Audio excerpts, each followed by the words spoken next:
जब जब गवर्नमेंट की तरफ से पाकिस्तान के लिए कुछ हुआ है, चाहे वो सीपेक था, फिर भी हम हुकूमत के साथ रहे, चाहे स्पीकर साहब अगर गवर्नमेंट के पाकिस्तान के फ्रेंडली कंट्रीज़ के हेड ऑफ स्टेट बाहर से आने थे, उसमें भी शिरकत करना हमारा था और हमने ऐलान किया था कि हम उसमें शिरकत करेंगे। जनाब डिप्टी स्पीकर साहब, मैं ये अर्ज़ करूँ सबसे पहले जो पॉइंट ऑफ ऑर्डर थे, जिस तरीके से कानून साजी हो रही है, इस पार्लियामान को नहीं, पार्लियामान सुप्रीम है और हम चाहते हैं कि सुप्रीम हो, बावजूद इसके कि इसमें बैठे हुए लोगों पे स्ट्रांग रिजर्वेशन है हमारी, लेकिन इस हुकूमत की एक शेवा रहा है, ये 9वीं लेजिस्लेशन हो रही है इस पार्लियामेंट में, 8वां सेशन है, इसमें ये 9वीं लेजिस्लेशन हो रही है। ईच एंड एवरी टाइम जब लेजिस्लेशन होती हैं तो आप रूल को सस्पेंड करवाते हैं, आप वन गो में सारी की सारी रिपोर्टें रखवाते हैं, वन गो में पूरा बुल रखवाते हैं और उस पर कभी भी कोई डिस्कशन हुए बगैर आप उसको पास करवा देते हैं। ये इस हुकूमत के मेंबरान से भी पूछे, इनके मेंबरान को भी नहीं पता होता कि ये कौन सी लेजिस्लेशन हो रही है।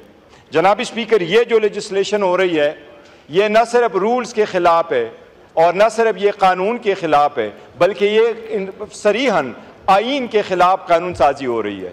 सबसे पहली बात तो ये कि ये सारी की सारी कोशिश सिर्फ यही है, जिस तरीके से फॉर्म 47 को चेंज करके इन्होंने अपनी हुकूमत बना ली है, इसी तरीके से इस मरतबा ये कोशिश कर रहे हैं कि रिज़र्व सीट्स वमेन की और माइनॉरिटी के सीट इनको ले लें। जनाब स्पीकर, 78 सीटें थी हमारी, 78 सीट में 67 सीटें हैं वमेन की और उसमें हैं 11 सीट्स माइनॉरिटी की। जनाब डिप्टी स्पीकर साहब, उसके लिए हमने 4 एप्लीकेशनें इलेक्शन कमीशन में भिजवाई थी। कानून के मुताबिक हुआ यह था कि जिस वक्त नॉमिनेशन पेपर हमने फाइल किए, वो नॉमिनेशन पेपर के साथ फॉर्म 33 आया। फॉर्म 33 में लिखा हुआ था कि ये सारे कैंडिडेट पाकिस्तान तहरीक इंसाफ के थे, वो सुप्रीम कोर्ट के रिकॉर्ड में मौजूद है। वो जिस वक्त हमने सारे के सारे कैंडिडेट ने अनाउंस किया, नॉमिनेशन पेपर फाइल कर लिए, डिप्टी स्पीकर साहब, उसके बाद एक साजिश के तहत पाकिस्तान तहरीक इंसाफ से निशान लिया गया और सारे कैंडिडेट को आज़ाद निशानात अलाट किए गए। इसके बावजूद कि हरवाने की कोशिश की गई, लेकिन अल्हम्दुलिल्लाह पाकिस्तान तहरीक इंसाफ 2/3 मेजॉरिटी के साथ जीत चुकी है वहाँ 45 के मुताबिक। वो जो फैक्ट्स एंड फिगर हमने आज तक दिए हैं, इनमें से किसी एक एमएनए ने उसकी तरदीद नहीं की। हमने उनको रख करके कहा, इंक्लूडिंग नवाज शरीफ, कि यह सीट आप इस फॉर्म 45 के मुताबिक हार चुके हैं। इवन उनकी तरफ से तरदीद नहीं आई है कि ये मेरे फॉर्म 45 पे मैं जीत चुका हूं। ये आज भी हारे हुए हैं और ये कल भी हारे हुए थे। जो रिजर्व सीटें हमारी आई, जनाब स्पीकर, रूल अप्लाई यही है, सुप्रीमेसी ऑफ पार्लियामेंट यही है, जमहूरी अक़दार यही है कि तस्वीर का एक तरीक़ाकार है। सबसे पहले हम इलेक्शन कमीशन गए, फिर हाई कोर्ट चले गए, सुप्रीम कोर्ट आए, सुप्रीम कोर्ट के 3 जज साहिबान ने इनका नोटिफिकेशन सस्पेंड किया, 13 जज साहिबान सुप्रीम कोर्ट के बैठ गए, 11 जज साहिबान ने अपने राय दी। उन्होंने यूनानिमसली ये होल्ड किया कि पाकिस्तान तहरीक इंसाफ पॉलिटिकल पार्टी थी, है और रहेगी। वो सुप्रीम कोर्ट ने यह भी होल्ड किया कि हम ही एंटाइटल थे उन सारे सीटों के, और तस्वीर का तरीक़ाकार यही है कि एक मरतबा सुप्रीम कोर्ट ने कह दिया सो वो फाइनल वर्ड है। ये पार्लियामान सुप्रीम जरूर है, लेकिन कॉन्स्टिट्यूशन की इंटरप्रिटेशन करना सुप्रीम कोर्ट का दायरे इख्तियार है। अगर सुप्रीम कोर्ट ने आईन का इंटरप्रिटेशन कर लिया, वो फाइनल वर्ड है। ये पार्लियामान उस इंटरप्रिटेशन को सेट असाइड नहीं कर सकती। कानून साजी आप कर सकते हैं। इसमें जनाब स्पीकर, एक नया कानून साजी करके इलीगल अनकॉन्स्टिट्यूशनल जो हम फ्लोर पे ऐलान करते हैं, इंशाअल्लाह ताला ये हम चैलेंज करेंगे और ये चैलेंज इंशाअल्लाह सुप्रीम कोर्ट से डिसाइड करेगी। आपने हमसे निशान लिया सोचते हुए कि लोग भूल जाएंगे। लोग इमरान अहमद खान नियाजी का नजरिया नहीं भूले, वो लोगों में शरीयत कर बैठा है। कल आपने हवाम की जमे गफीर देख लिया है और ये हुकूमत के लिए निशान अबरत बनेगा। ये अगर चाहिए तो इनको चाहिए बेहतर है शहबाज शरीफ आज से फोन कर ले हसीना वाजिद को तरीका सुन ले, फोन करके रास्ता पूछ ले, जाना फिर किस तरीके से। अवाम के हकूक पे डाका डालने वालों का यही हक होता है।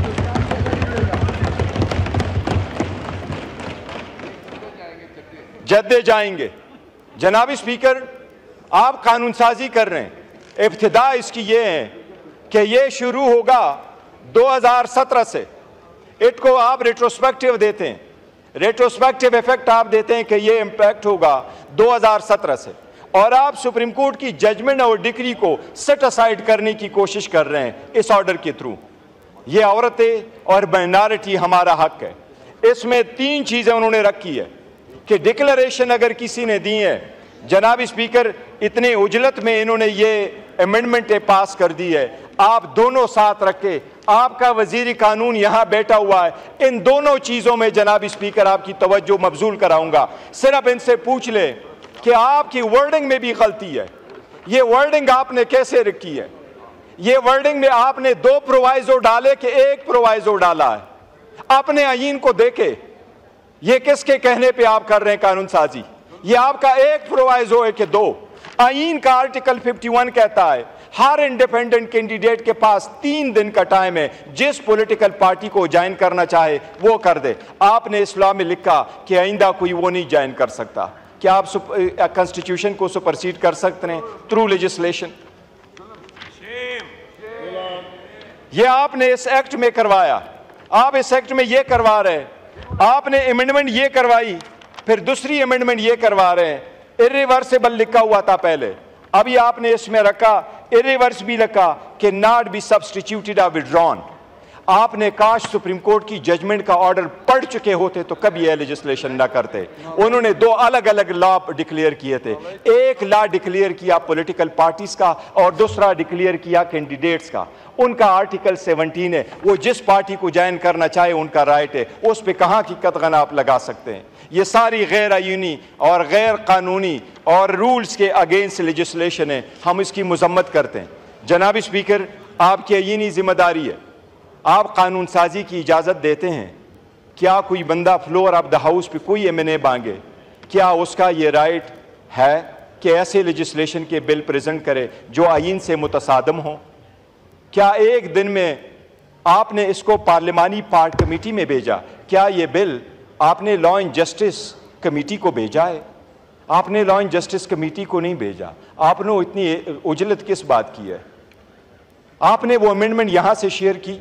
आप हम तो अपोजिशन है, हमें तो आप टाइम ही नहीं देते। लेकिन इनसे पूछे, इनके किसी एमपीए से, अभी एमएनए से आज पूछ ले, उनको कहो उसमें क्या मौजूद था। ये नावाके पे इनको भी नहीं पता।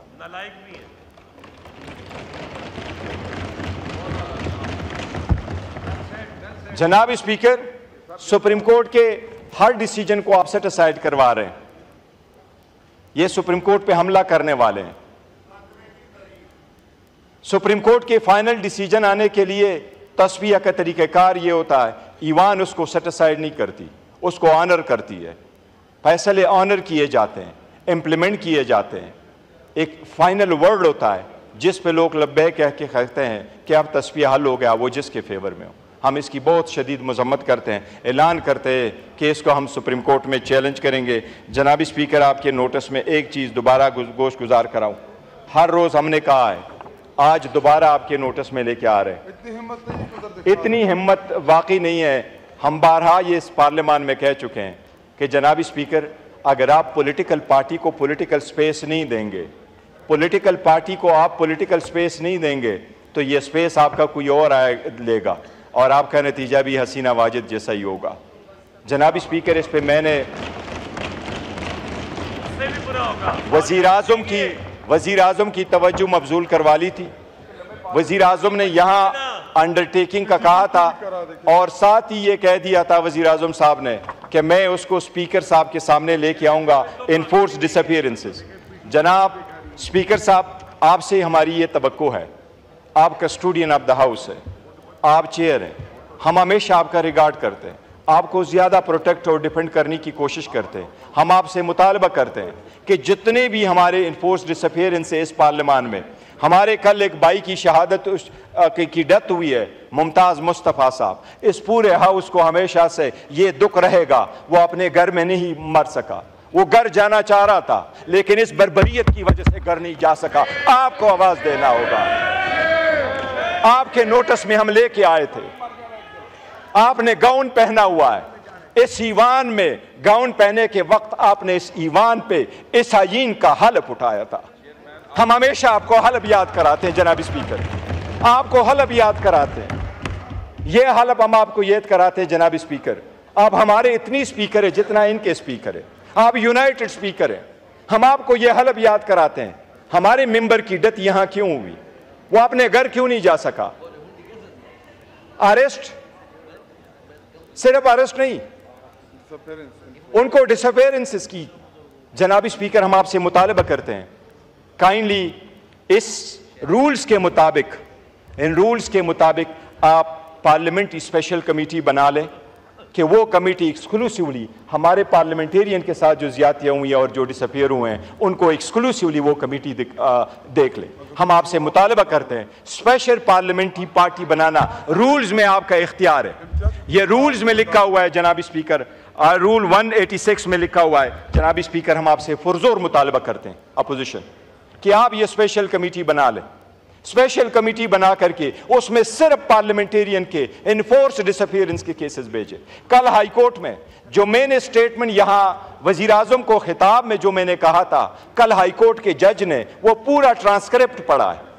हाई कोर्ट के जज ने वो पूरा ट्रांसक्रिप्ट इनके प्रोसिक्यूशन को भी पुट किया। जनाब स्पीकर, हम मुतालबा करते हैं ये कमेटी आप बना ले ताकि इस लॉन्ग स्टैंडिंग इशू को एड्रेस किया जा सके।